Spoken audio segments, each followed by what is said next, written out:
Hello, guys, welcome back to another podcast of the Jai Thakkar Show. Today's podcast, we again have Shreya Pattar ma'am, and this is because we have planned to give a very great and sort of secret knowledge on social media, that how one can grow on social media even though their niche is not always video creation. So let us know about social media in depth from a person who has grown from 0 to 24,000, more than 24,000 followers on Instagram. Hello, ma'am. How are you? I'm good. How are you? I am very much good and happy that we are able to do this again. Yeah, me too. Me too. Yeah, so talking about social media now, one of the major popular platforms are LinkedIn, which is growing very rapidly, and secondly is Instagram. So, and you have been excelled in both the platforms, and uh, you have not been in content creation in starting. You have always been a freelancer and content copywriter, right? So, talking about a person who has grown from not being a content creator in platform like Instagram, where only content creator or video creation is mainly focused on. So, how have you changed that, and how have you still been able to retain your copywriting thing and retain people from Instagram to your work? I think I have kept the same essence in terms of what I do. So on LinkedIn, I used to share a lot of client stories. I used to share a lot of writing that I did, and that's what I do even now. So I do the same thing. It's just that on Instagram, the methods are different. You have many more options, many more ways to do the same thing. You have your stories, you have posts, you have videos, you have carousels, you have reels, you have IGTV lives, you have interviews. There's lots of different stuff going on. But yeah, at the end of the day, it's the same. Like it's the same knowledge, it's the same information, it's the same kind of things and stories I want to share with people. Just the element of which platform I'm doing it on, that's different. That's the only thing. Superb. So, how do you divide content in IGTV reels, live, and interviews? I don't really divide anything honestly. At this point, if you look at my page, there's a lot of mix up. I used to do that. I used to really try that. Oh, it should not repeat. If it's a image, it should be an image. It shouldn't repeat in a reel. But lately, I've realized that the kind of content you create is one thing, but the kind of impact each style of content creates, it's different. So that was my aim. So I just decided to change from just uh, restricting any type of content to just either images or either reels, and I just wanted to explore everything. And I do it now, but it's in different ways. So it's the same information, even if I repurpose something, but it's in a different way wherein it doesn't feel like you are repeating the content or you're seeing the same thing again. And one more thing is that if I make reels and they do well, then I know that information was needed. And then if I use that for post, it does well because then people can save the post easily and they can access the post easily and just make notes from it. So I think it's just the same thing but in different ways. Yeah. 100%, 100%. And now, as people are growing on social media, so there has been a theme which I have been seeing from long time, that as Instagram and LinkedIn are growing, people are trying to create audience on LinkedIn, Instagram, and then they are trying to divert them to, let's say, YouTube, Facebook, and for example, if they are freelancer, then trying to gain client from those platforms. Have you done anything like this, or if you have done, then how have you been able to? It's not a different thing. It's just a part of who you are. I mean, of course, if you create content on different platforms, you would want people to see it. So it doesn't have anything to do with it's a different strategy or something. No, it's not. It's just telling people that there's something on LinkedIn, there's something on YouTube as well. I post there as well. Why not check that out as well? And yeah, I think people do it because it's the same information, but it's presented in a different way, so people like it. Some people like to read more. Some people like to watch videos on IGTV. Some people have, after a lot of complaints, I've understood that some people don't have enough data in their phone to watch IGTV, so they would like to watch it on YouTube so they can, keep the quality low and stuff like that. Yeah. So people have different reasons, but it doesn't matter. Cross promotion is of course a natural part of process. It's a natural part of growth, and if you have an audience somewhere, you should leverage it. Why not? I mean, you worked hard to get that audience. You created a lot of content to win that audience. So why not tell them that you're doing more? So yeah, I think that's okay.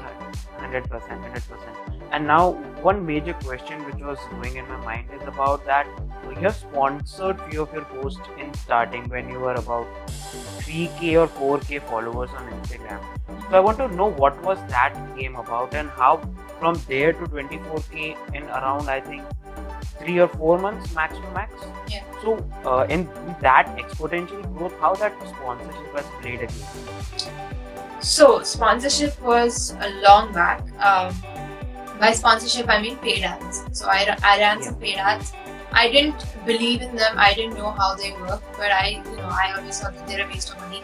But I thought, to understand something, you have to experiment it first. And if that means spending a little bit of money, it's worth it because then you know whether it works or not. So I did that. Whichever posts were doing well, I promoted them for a bit. It got me more reach. It may help me understand what people like and what people don't.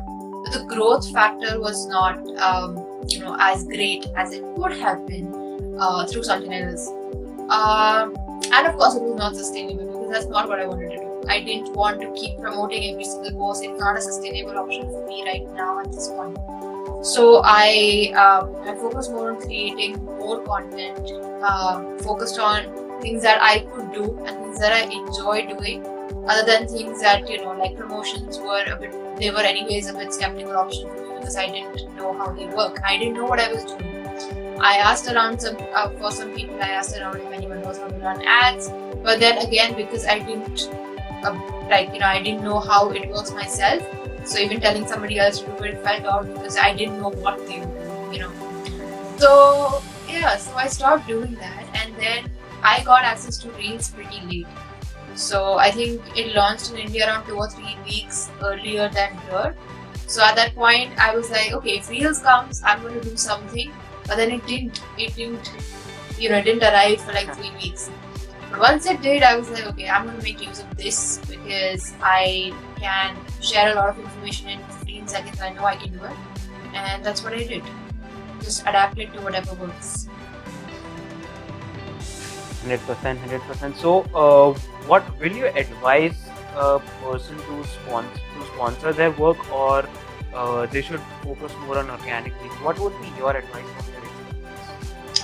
I think experiment. Like keep a budget out. Keep $100, $150 for the month. Experiment with different posts.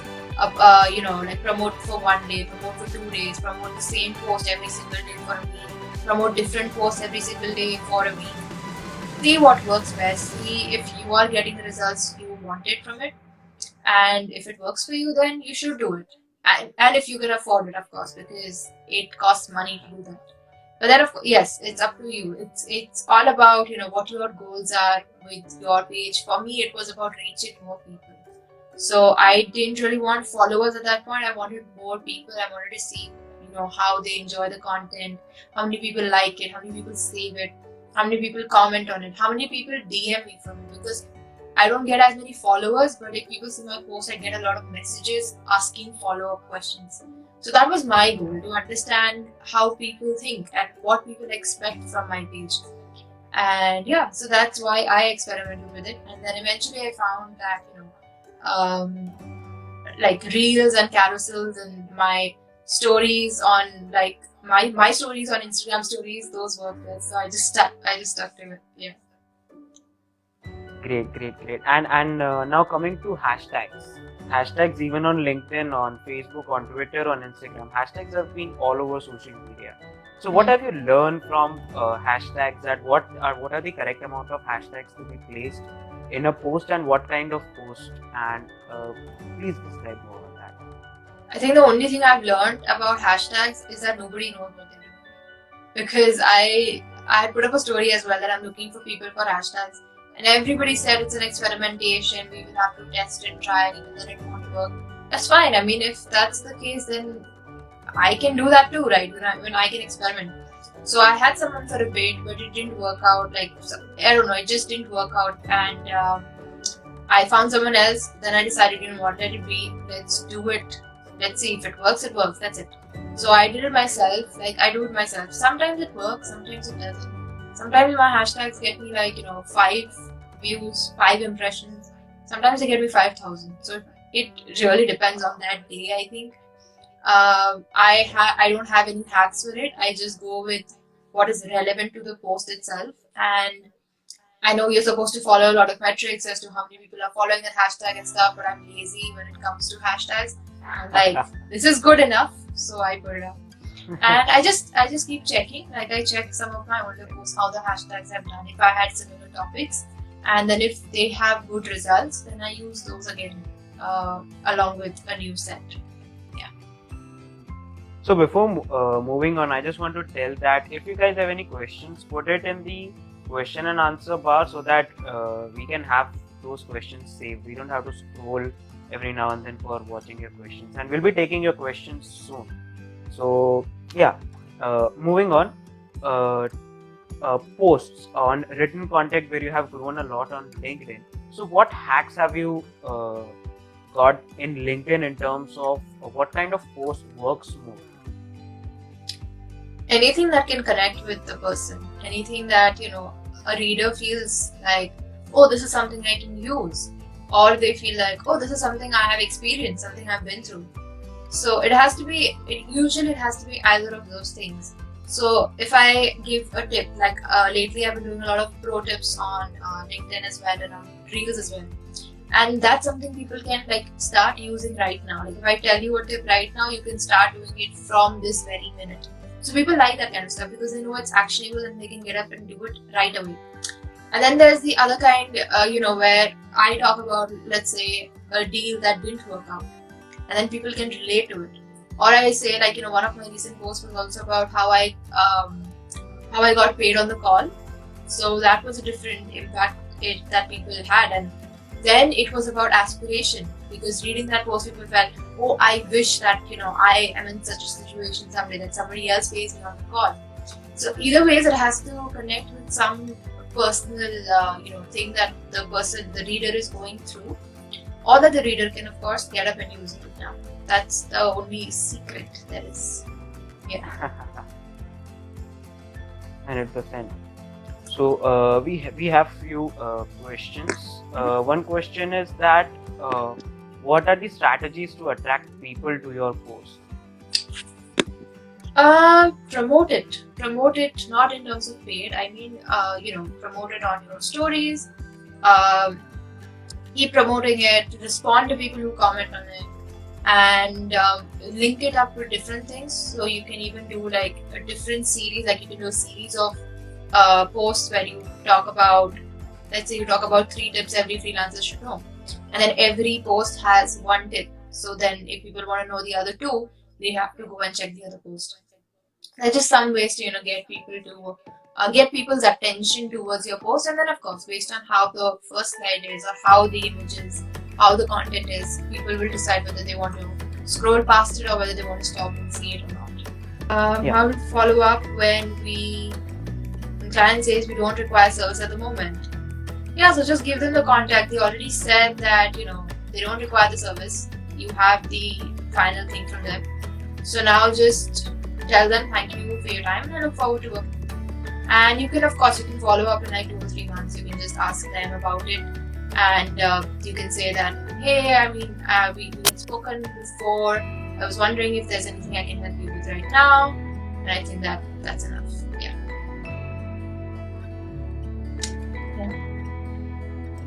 Great. Mm-hmm. On social media, we have right now LinkedIn, Instagram, Facebook, Twitter. These are the main platforms we have. And what, according to you, are social media platforms going to grow more in terms of numbers? For example, that one Instagram, or there are going to be 4 kinds of Instagram, and how to leap onto that, onto new features which are coming and new platforms which are slowly growing? I don't think of any platforms which are coming up right now. Like, I mean, Twitter and Instagram and LinkedIn have all been around for a long time. Just that LinkedIn has become more of a content creation platform now. But I think Twitter has been for many years. I think just now it has more attention because people are cross promoting on LinkedIn and Instagram as well. But I think again it comes down to the fact that if a platform is something that you think you can grow in, you think that you can benefit from, you can find clients or you can build an audience, then you should go for it. So there's no specific thing I would suggest. But if it, all these platforms like Twitter and LinkedIn and Instagram, they already have a huge audience. They have like millions and millions, and I think Instagram has 1 billion accounts, 1 billion people using it. So that's a lot of people, honestly. So yeah, so I mean, you can just start something and make sure that whatever you start, you are committed to it because that's what matters at the end of the day. And I think it's much easier if you have already started on something because then you will know the idea of repurposing content and how to, kind of pick things up. You don't have to ideate constantly, but you just have to, pick this from here and put it over there, that kind of stuff. So that's very helpful as well. 100%. And there's another question that there are so many Instagram inspiring people, and there are many different things happening around. So how? Okay. There is a lot of stuff, yes. There will always be a lot of people. The thing is, there will always be an audience as well for you. I mean, especially online. I mean, of course, purchasing is a different thing. Even then, you can find an audience, yes. But if you're just concerned about people following you, then well, most people follow thousands of accounts. So in that sense, Instagram is free. So Instagram does not charge you for following people. So as long as that doesn't happen, you don't have to worry about finding something that can get reach, that can get you visibility, or that can make you visible. You don't have to worry about that, honestly. Yeah, and second thing is that there is so much competition going on, that there are so many people coming on Instagram. So many people are creating content. Like for me, when I'm talking about podcast has grown exponentially in lockdown. So for a person like me, when I began, there were very few people, but now at this point of time, there are a whole lot of people doing podcasts, and they are doing extremely well. And even in your field as well, more freelancers are coming. People are coming on Instagram, creating more content on different genres. So how to perceive that sort of competition and grow out of it and show yourself and stand out? Do what you care about. That's it. There's already, I mean, let's just think about celebrities for a moment. There's already so many actors, and there's already millions of faces you like seeing in a certain movie, and you like seeing in a certain music video, or you like a certain person singing a song. But then there's still always a lot of people around, right? There's still always somebody new coming up. There's still always somebody who makes their way in. There's still always somebody new you would like to watch. And even with each actor, there's a specific thing that makes them who they are. They all do acting, yes, but then there's a specific way that they deliver dialogue. There's a specific way that they behave, that they act, that that really makes them different from anyone else. And certain people, you can just hear their voice and you can tell which actor it is. So that is the basic. It's the fundamental of everything. That we have so many people who do so many things. We have so many companies, so many car companies, right? We have so many options when we go to buy a car, but still there is something that appeals to us. Doesn't mean that the car is not selling. It means that we have certain preferences. Something appeals to us, and so we are going to go for a specific car. Same thing with everyone else. Even though there will be thousands of creators, thousands of people who will talk about freelancing, I don't care, because I know what I'm talking about. I know that even though there are thousands of people out there, I'm talking about certain experiences that maybe no one else has, or even if they do, I'm saying it in a way that maybe no one else can. There's something about me that makes me different, which is, I think, pretty common. Like everyone's unique, that kind of stuff, yes. but then it's also about how you present yourself and how you decide to distinguish yourself from all these thousands of people. That said, even if you think of actors, there are few actors that you can think of every time you think of, good ones. There's a few cars you can think of, few brands you can think of when you think of good ones. That comes with time, that comes with people's trust in you, that comes with people really understanding where you come from, understanding your struggles, understanding that you're somebody who will be there for them when they need you, and you will be around to help them. So that's trust, and I think that comes with time. So yeah, don't have to worry about competition. You just have to be yourself, and you just have to put, your authentic self out there, and that's all that people want to connect with, anyways. Yeah.